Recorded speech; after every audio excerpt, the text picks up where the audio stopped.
सभी को नमस्कार। और आज हम डिटेल में डिस्कस करने वाले हैं क्वांट इंफ्रास्ट्रक्चर फंड के बारे में। तो इस वीडियो में हम क्वांट इंफ्रास्ट्रक्चर के रिटर्न्स, हिस्टोरिकल रिटर्न्स, फंडामेंटल्स देखेंगे, पोर्टफोलियो देखेंगे, पीयर कंपैरिजन, यानी जो इंफ्रास्ट्रक्चर फंड्स है उसमें अगर दूसरे कोई फंड्स है तो उनके रिटर्न्स देखेंगे, कंपेयर करेंगे। और मैं आपको ये बताने वाला हूँ कि किस फंड में इन्वेस्टमेंट करना या क्वांट के फंड में, इंफ्रास्ट्रक्चर फंड में इन्वेस्टमेंट करना इम्पोर्टेंट है या नहीं, या फिर हमारा इन्वेस्टमेंट करना, हमारे पोर्टफोलियो में इंफ्रास्ट्रक्चर फंड होना चाहिए या नहीं होना चाहिए। तो सबसे एक पहली बात ध्यान में रखना कि इंफ्रास्ट्रक्चर फंड ऐसा फंड है कि one of the best return देने वाला फंड होता है। क्योंकि अब जब इकोनॉमी में जब ग्रोथ आती है, कोई भी ग्रोइंग सेक्टर हो, तो सबसे पहले स्मॉल कैप, मिड कैप जो डेवलपमेंट है, उन जो स्मॉल बिजनेसेस डेवलप होने से पहले इंफ्रास्ट्रक्चर डेवलप होता है। कि मान लो कोई भी किसी को भी बिजनेस करना है, बिजनेस बिजनेस के लिए ऑब्वियस आपको बिल्डिंग लगेगा, इंफ्रास्ट्रक्चर लगेगा, रोडवेज लगेंगे। स्टील मैन्युफैक्चरिंग जो कंपनीज है उनका बहुत इंपॉर्टेंट इसमें रोल रोल आता है। या फिर जो मैन्युफैक्चरिंग कंपनीज है, मतलब इंफ्रास्ट्रक्चर मैन्युफैक्चरिंग कंपनीज है, उनका यहाँ पर बहुत बड़ा रोल आता है। उसमें हमारी सभी इन्वेस्टमेंट होती है क्वांट इंफ्रास्ट्रक्चर फंड्स की या फिर इंफ्रास्ट्रक्चर फंड की। अभी हम ये भी जानेंगे, जैसे मैंने कहा कि पीयर कंपैरिजन। मान लो क्वांट का इंफ्रास्ट्रक्चर फंड है, इन्वेस्को इंडिया का इंफ्रास्ट्रक्चर फंड है, उसके बाद कोटक का इंफ्रास्ट्रक्चर फंड है, और भी दूसरे इंफ्रास्ट्रक्चर फंड है। तो उसमें से हमें किस में इन्वेस्टमेंट करना चाहिए? सबसे महत्वपूर्ण यह है कि पीई रेशो देखेंगे कि मान लो चार फंड से, जो चार फंड्स में से सबसे सबसे सस्ते वैल्यूएशन पे कौन सा फंड अवेलेबल है, हमेशा मैं वो चेक करता हूँ और आपको मैं वो फंडामेंटल चीजें दिखाता हूँ। ठीक है। अभी आपको आपको क्वांट की वेबसाइट दिख रही है, तो वेबसाइट में क्वांट का इंफ्रास्ट्रक्चर फंड है। अभी हम देखेंगे बेंचमार्क, इसका निफ्टी इंफ्रास्ट्रक्चर है। बेंचमार्क का मतलब मैं आपको बताता हूँ कि मान लो फंड की जो ग्रोथ है वो अच्छी चल रही है या नहीं, वो आपके बेंचमार्क से कंपेयर किया जाता है। सिंपल एग्जांपल, आपका कोई भी क्लास में अगर कोई एक स्टूडेंट है, एक एवरेज निकाला जाता है। मान मान लो सभी को एक एवरेज परसेंटेज पढ़ रहे हैं कि 80%, 70%। तो आपका बच्चा अगर 80 से बिलो है, मतलब वो बिलो एवरेज परफॉर्मिंग है। और अगर एवरेज अगर 80 से ऊपर है तो अच्छा परफॉर्मिंग है। इसे हम बेंचमार्क कहते हैं, सिंपल एग्जांपल में।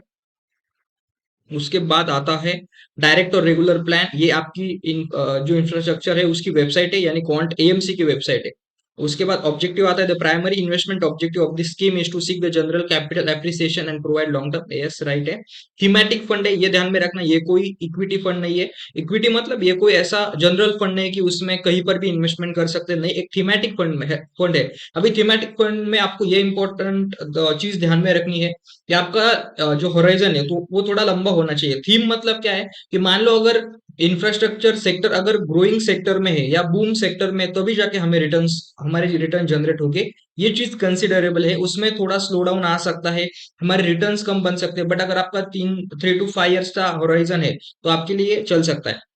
अगर आप इंसेप्शन डेट देखेंगे, मतलब ये फंड कब चालू हुआ था, तो 2007 में, सितंबर 2007 में शुरू हुआ था। आपको ये डिटेल, अगर आप कहीं पर भी इन्वेस्टमेंट करते हैं तो आपको ये चीजें ध्यान में रखनी चाहिए। ठीक है। इक्विटी का इन्वेस्टमेंट उसका मिनिमम 80% होगा, और जो डेट है उसका मैक्सिमम 20, मतलब 80 से बिलो इक्विटी हो नहीं सकता। ये आपको ये ध्यान में रखने के लिए जरूरत ये है कि अगर 80 से नीचे इक्विटी नहीं आ सकता तो ज्यादा डेट में इन्वेस्टमेंट नहीं कर सकते फंड मैनेजर इन मार्केट ब्लैक स्वैन इवेंट। मान लो कोई भी एक पैंडेमिक की सिचुएशन कोई भी आती है, तो बहुत सारे फ्लेक्सी कैप या हाइब्रिड फंड क्या करते हैं, इक्विटी बेचकर डेट में इन्वेस्टमेंट कर देते हैं। बट ये फंड्स में आपका मिनिमम 80% इक्विटी होना ही चाहिए। चाहे इन्वेस्टर को लॉस हो या प्रॉफिट हो, 80% मिनिमम होना चाहिए। ये चीज ध्यान में रखना, ये फंडामेंटल चीज है। ठीक है। उसके बाद आते हैं, ये आपकी वेबसाइट है, यहाँ पर आपको फैक्ट शीट मिलते हैं। उसके बाद हम डायरेक्टली फैक्ट शीट ओपन करते हैं। ठीक है। फैक्ट शीट ओपन किया हमने। फैक्ट शीट में आपको इंपॉर्टेंट ये पोर्टफोलियो होल्डिंग देखनी है, एचडीएफसी बैंक देखना है, रिलायंस इंडस्ट्रीज देखनी है, टाटा पावर। अब ये जो पहले स्टार्टिंग के जो फंड्स रहते हैं वो एक्ट एज अ शील्ड, यानी जो लार्ज कैप है उनमें इन्वेस्टेड करते हैं। क्योंकि अगर मार्केट में कोई भी निगेटिव सिचुएशन आती है तो जो लार्ज कैप है वो एक बहुत सिंपली हैंडल करते हैं मार्केट की सिचुएशन को, ज्यादा गिरते नहीं है, सिंपल लैंग्वेज है। उसके बाद आता है Tata power, Adani power, Tata steel, Kalyan steel, Agassiz logistic, life insurance corporation, container corporation of India, steel authority of India. आप अगर मोस्टली स्टॉक्स देखोगे तो इंफ्रास्ट्रक्चर सेक्टर के हैं, जो कि इंफ्रास्ट्रक्चर निर्माण में काम आते हैं। अभी से जो स्कीम है उसकी 90%, लगभग 90% जो इक्विटी है, और उसके बाद बचा हुआ लगभग लगभग 10% आपका डेट यानी मनी मार्केट इंस्ट्रूमेंट है। ठीक है, अभी हम रिटर्न्स देखेंगे। रिटर्न हम डायरेक्टली अभी ये ईटी मनी की वेबसाइट है, ईटी मनी के वेबसाइट पर हम थोड़ा पीयर कंपैरिजन करने वाले हैं, इसलिए मैंने ईटी मनी का वेबसाइट में यूज करता हूँ। ठीक है, अभी हम डिटेल में देखेंगे। यहाँ पर क्वांट इंफ्रास्ट्रक्चर फंड का नाम है।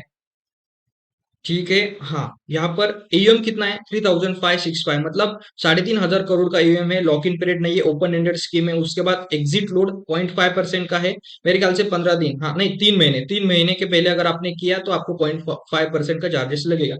उसके बाद आते हैं, ठीक है, 1 साल का रिटर्न 83%। क्योंकि अब सिंपल एक जनरल थंब रूल है ये इकोनॉमी का, मैं आपको बताता हूँ। जब भी इकोनॉमी रिसेशन में होती है, रिसेशन मान लो कोई पैंडेमिक हो, कोई अर्थक्वेक हो, कुछ भी हो जो इकोनॉमी को रिसेशन में डाल रहा है, तब गवर्नमेंट इंफ्रास्ट्रक्चर सेक्टर में ज्यादा स्पेंडिंग करती है। इंफ्रास्ट्रक्चर सेक्टर में जब भी रिसेशन के बाद गवर्नमेंट इंफ्रास्ट्रक्चर सेक्टर में जब स्पेंडिंग करती है, तब आपके जॉब्स क्रिएट होते हैं, मार्केट को एक बूम मिलता है। क्योंकि गवर्नमेंट डायरेक्टली आपके हाथ में पैसे नहीं दे सकती, वो रोडवेज बनाएंगे, नए नए कंपनीज को बनाएंगे, जो ज्यादा मैन्युफैक्चरिंग की चीजें उसके ऊपर ज्यादा फोकस करेंगे।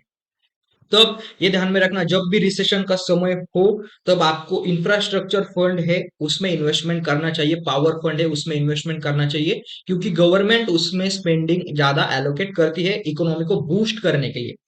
तो 3 साल की रिटर्न आपको लगभग 40% का सीएजीआर दिखता है। 5 साल का लगभग बिल्कुल 40% का ही सीएजीआर है। लगभग लगभग 10 साल का 21% का सीएजीआर। क्योंकि infrastructure sector one of the best performing sector है जब ग्रोइंग इकोनॉमी आती है। ये ध्यान में रखना, ग्रोइंग इकोनॉमी में ही जब एक टॉप पर इकोनॉमी जाती है तो इंफ्रास्ट्रक्चर सबसे मार खाने वाला सेक्टर होता है। अगर कैटेगरी के एवरेज हम जान ले तो 1 साल में कैटेगरी ने 77% के रिटर्न दिए, 3 साल में 37, 5 साल में 30 और 10 सालों में 19, लगभग लगभग फंड के उतने रिटर्न दिए। तो क्वांट इंफ्रास्ट्रक्चर फंड में लगभग 95% की इक्विटी है, ये डाटा। और जो हमने फैक्टशीट में डाटा देखा था, फैक्टशीट का डाटा रिसेंटली था, जो आपका ईटी मनी का वेबसाइट है वो अपडेटेड नहीं है। ठीक है, मतलब वो 1 महीने पुराना होगा। क्योंकि जो मई एंड का डाटा था, ये ईटी मनी का मई एंड का डाटा है, और जो फैक्ट शीट में देखा वो जुलाई या जून एंड का डाटा है। डेट में अभी आपको इन्वेस्टमेंट दिख रहा है 6.82 है। अभी फिर आपको, हाँ, पीयर कंपैरिजन। अब पीयर कंपैरिजन में कौन सा है? क्वांट इंफ्रास्ट्रक्चर फंड है, Kotak infrastructure and economic reform से आईसीआईसीआई प्रुडेंशियल फंड है, इन्वेस्को इंडिया है, डीएसपी टाइगर टीआईजीईआर फंड है, टाटा इंफ्रास्ट्रक्चर फंड है। अभी पीयर कंपैरिजन में क्यों इनमें देखना चाहिए कि मान लो हम अगर पैसे लगा रहे, मान लो 1 लाख, 2 लाख, 10 लाख, 50 लाख, कुछ भी आप एक अमाउंट लगा रहे, तो उसमें से अगर सबसे अच्छा परफॉर्मिंग अगर कोई म्यूचुअल फंड है, एक रिलायबल स्टेबल, ऐसा नहीं कि हम रिटर्न्स को देखते हुए पैसे लगाने वाले हैं, बिल्कुल नहीं, हम डिटेल फंडामेंटल देखेंगे। मैं हमेशा कहता हूँ फंडामेंटल रिटर्न से ज्यादा फंडामेंटल देखनी चाहिए कि आपकी स्कीम का बीटा कितना है, आपकी स्कीम का पीई रेशो कितना है, वो महंगा है या सस्ता है, क्या वैल्यूएशन अगर बहुत महंगी है तो आपको रिटर्न कम मिलेंगे, अगर सस्ते वैल्यूएशन पर अगर आप इन्वेस्टमेंट कर रहे हो तो ऑब्वियस चीज आपको एक्स्ट्रा रिटर्न मिलेगी। तो ये चीजें कंसिडर करने की है। अभी हम डायरेक्टली पेयर कंपैरिजन यानी कंपेयर म्यूचुअल फंड से हम ये 4 म्यूचुअल फंड को कंपेयर करेंगे। मैंने टॉप के जो म्यूचुअल फंड्स स्कीम्स है उनको सिलेक्ट किया है। क्वांट का है, Nippon India power and infra है, Kotak infra and economic reforms, Invesco India infrastructure fund. अभी वीआरओ रेटिंग, ठीक है, ये रेटिंग देखने की कोई जरूरत है नहीं।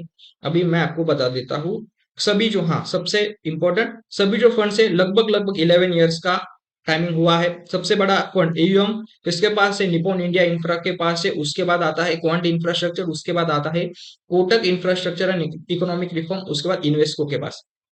रिटर्न्स की बात करें तो 1 साल का रिटर्न क्वांट का है 83%, Nippon India power and infra का 86%, कोटक इंफ्रास्ट्रक्चर का 68% और इन्वेस्को का 88%। मतलब लगभग लगभग कोटक का सबसे कम आता है।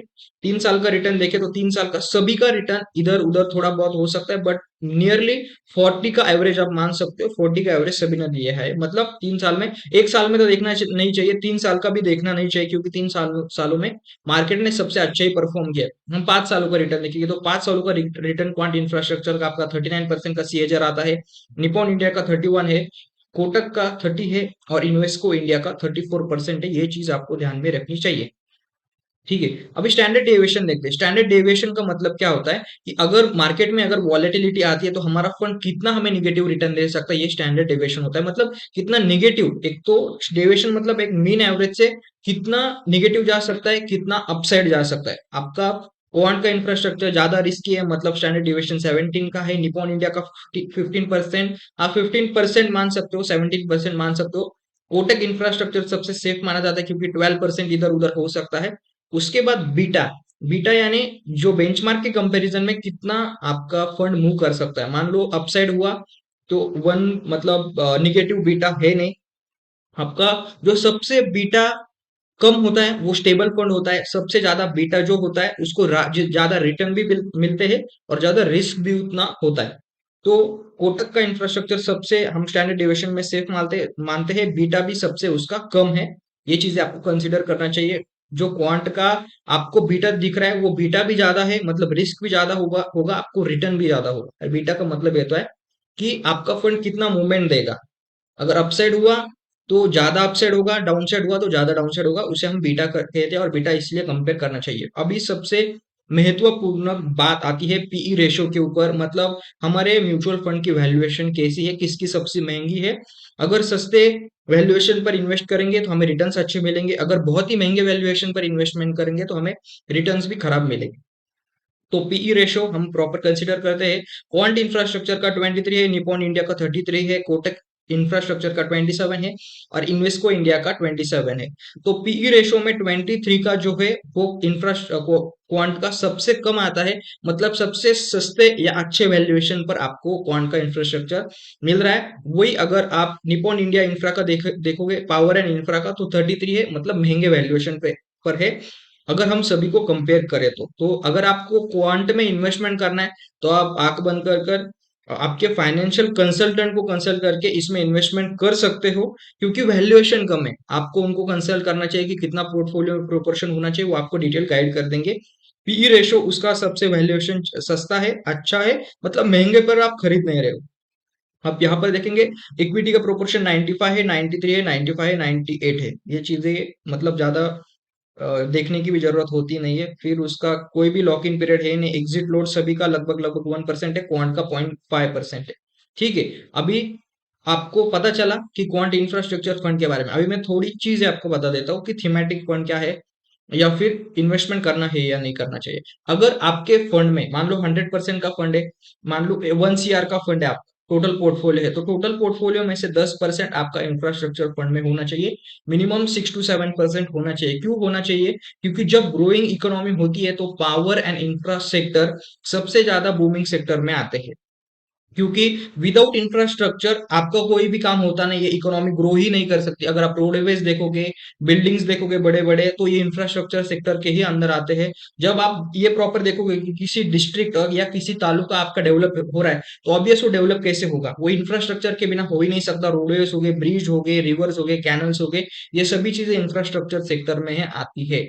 ये हमें कंसिडर करना चाहिए। अब अभी हम जो रिटर्न्स भी हमने देखे कि एक साल का 83% है, अगर आपको एवरेजली 23-24% का लॉन्ग टर्म में सीएजीआर मिलता है, ये 5 साल का सीएजीआर ऑब्वियस ज्यादा होगा क्योंकि 3 साल का सीएजीआर बहुत ही ज्यादा है। एक साल में ही उसने 83% के रिटर्न दिए, तो ये 5 साल का सीएजीआर आपका थोड़ा बूस्ट हो जाता है, इतना रिटर्न आपको मिलता है। ये लगभग आप 22 to 25% का सीएजीआर पकड़ पकड़ सकते हो, बट वो भी लंबे समय के लिए। और अगर आप 10 साल का रिटर्न देखोगे, 10 सालों में आपको मैंने जैसे कहा 20 to 25, आपको लगभग 21.6% का रिटर्न मिला है। मतलब लॉन्ग टर्म में आपको इतने ही रिटर्न मिलते हैं। कोई भी मार्केट में कोई भी सेक्टर को ग्रैब नहीं कर सकता कि मैंने परफेक्ट समय पर इन्वेस्टमेंट कर दिया और मेरे पैसे एक साल में ही 4 गुना हो गए, ऐसा होता नहीं है। कंसिस्टेंट आपको 3 to 5 years अगर आप इन्वेस्टमेंट कर सकते हो, ये ध्यान में रखना। थीमेटिक फंड है, मार्केट के अनसर्टन, सिंपल एग्जांपल है, कोई भी ब्लैक स्वैन इवेंट आता है तो सबसे पहले मार खाने वाला सेक्टर ये बनता है, आपका 30-40% तक गिर सकता है। बट अगर आप 3 साल, 5 साल, 10 साल के लिए अगर आप इन्वेस्टमेंट रखोगे तो आपका से आपके पोर्टफोलियो में 7 to 8% अगर है तो आपको मैसिव रिटर्न जनरेट हो सकते हैं। 20, मैं तो हमेशा कहता हूँ कि 13-14% से अगर आपको ज्यादा रिटर्न मिल रहे हैं तो आप मतलब एफडी वालों से तो डबल इनकम जनरेट कर रहे हो, वो चीजें भी कंसिडर करनी चाहिए। तो ये ज्यादा रिटर्न्स के पीछे भागने से अच्छा है आप फंडामेंटल, जो हमने देखा कि सबसे सस्ते वैल्यूएशन पर क्वांट मिल रहा है, उसके बाकी के जो फंडामेंटल्स है वो भी अच्छे है। अगर आप लॉन्ग टर्म के लिए इन्वेस्टमेंट सोच रहे हो, मतलब 3 साल 5 साल, तो आपको बेझिझक इन्वेस्टमेंट करना चाहिए। Thank you very much. अगर आपने वीडियो यहाँ तक देखा होगा, एनालिसिस अगर अच्छा लगा होगा, तो चैनल को सब्सक्राइब करके जरूर जाना, लाइक करना, शेयर करना। Thank you very much, have a great